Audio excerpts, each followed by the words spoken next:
Maintenant, on va voir une vidéo très puissante. Vous êtes prêts? On va voir comment Allah il est grand. Le Soleil se trouve à une distance de 150 millions de kilomètres de la Terre. On pourrait même poser 1 million de planètes Terre dans le Soleil. Pourtant, le Soleil est considéré comme de petite taille comparé aux étoiles géantes qui se trouvent dans l'espace. L'étoile Eta Carinae, par exemple, est 5 millions de fois plus grande que notre Soleil. L'étoile Betelgeuse est 300 fois plus grande que Eta Carinae. Si on la mettait à la place de notre Soleil, elle serait aussi loin que Jupiter. Ensuite, nous avons ce monstre, V Canis Majoris, la plus grande étoile découverte à nos jours. Elle est 1000 milliards de fois plus grande que notre Soleil. Et le Soleil, il se trouve à une distance d'environ 150 millions de kilomètres de chez nous. En partant de la Terre et à la vitesse de 300 000 km/s, ce qui correspond à la vitesse de la lumière, nous mettrions 8 minutes à l'atteindre. Observons à présent à quel point les orbites des planètes de notre système solaire sont étendues. Voici que l'on s'éloigne du système solaire. À une distance de 1 jour à la vitesse de la lumière, la Terre devient à peine visible. Puis à une distance d'1 année-lumière, voici la luminosité du Soleil comparée aux autres étoiles, jusqu'à ce qu'elle disparaisse. Regardez cette gigantesque sphère. Elle contient des millions d'étoiles.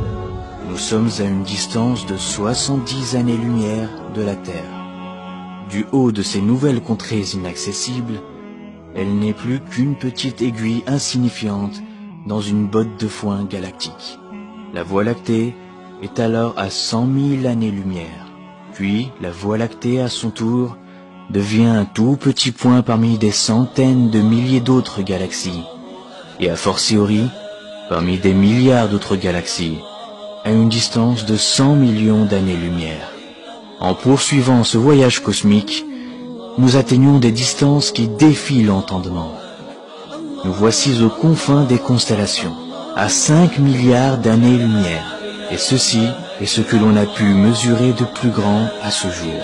Ce sont les cartes les plus lointaines que l'on puisse observer, et les derniers reflets du Big Bang.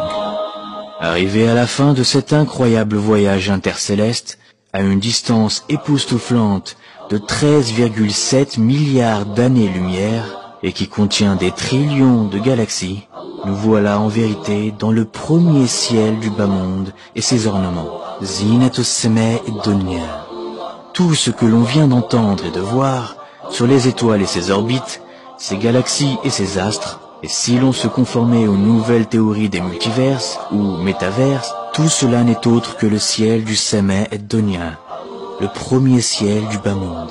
Au-dessus se trouve donc un second ciel, et au-dessus un troisième, et ainsi de suite, jusqu'à atteindre 7 cieux superposés. Et conformément au hadith du prophète Mohammed sallallahu alayhi wa sallam, les 7 cieux comparés au siège d'Allah ne sont semblables qu'à un anneau jeté dans le désert. Et le siège d'Allah comparé à son trône n'est semblable qu'à un anneau jeté dans le désert.